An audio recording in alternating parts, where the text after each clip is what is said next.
most people on a spiritual path do have some sense that there's a soul that exists that is timeless and eternal, that our consciousness will go on beyond this lifetime.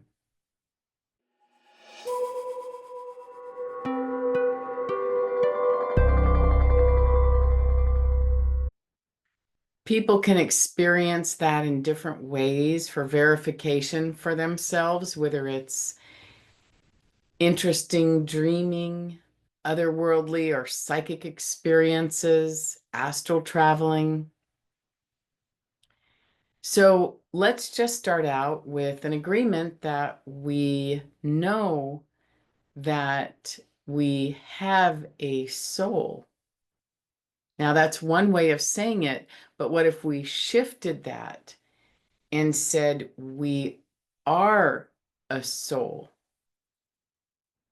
And instead of saying I, me, myself, regarding my thoughts and this body and these memories, what if when I said I was speaking about the greater me, the soul? Now, our soul, let's say again, us, we are connected to divine love. And our soul, again, is timeless, infinite, eternal. In this lifetime, in this reality, our soul connects to the physical body. The physical body also has a brain, and then there is an overall mind energy called I. I would describe ultimately our soul connecting at our heart. Our heart is the doorway through which we can connect more consciously with our soul. If we can imagine that as our soul connects with this body and this brain and this life experience, that our sense of self becomes completely identified with this body, these emotions, these thoughts, this lifetime.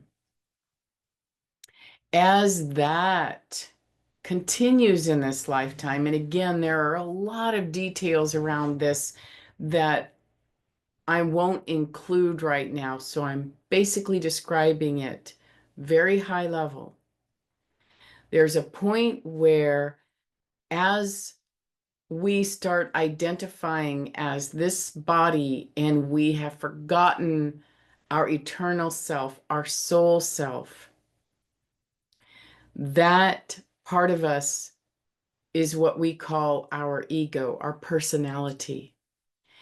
And that ego personality, as it begins to believe that it's us,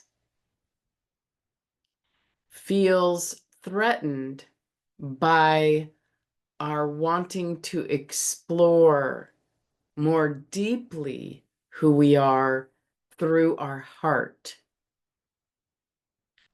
And so the ego wants us to stay within its kingdom and its body of knowledge and information.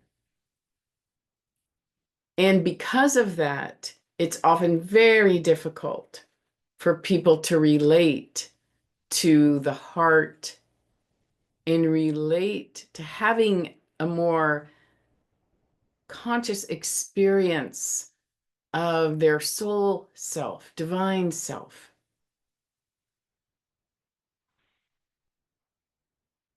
As this path happens, our work is to do our best to get the information that we need that can lead us in the right direction so we don't get trapped, potentially lifetime after lifetime, digging in the wrong areas and looking for the wrong experiences in order for us to regain our freedom. What we would call our freedom is essentially the ability for our soul to fully express in this body, this personality, this mind, this me in this lifetime.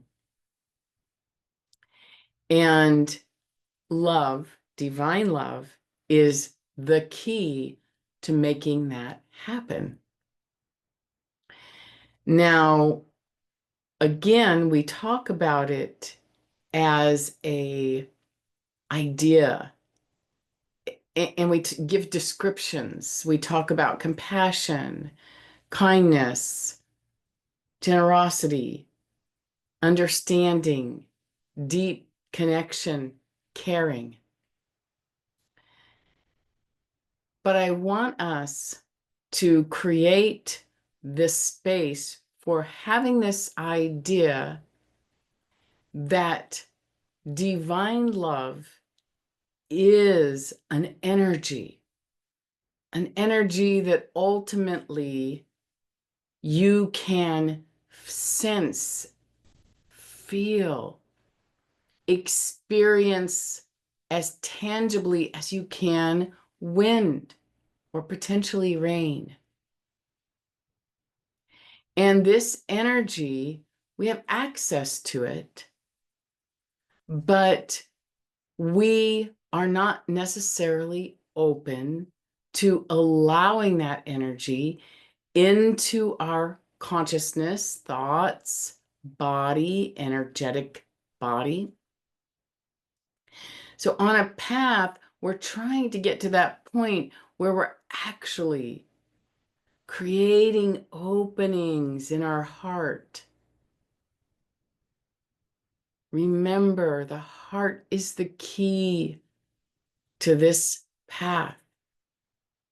The heart holds everything, both our pain, and it also holds our wisdom. So as we create these little openings and love begins to come into our awareness, this is the moment and the moments going forward where suddenly we see things better. We understand things better. We feel calmer. Maybe we feel more peaceful,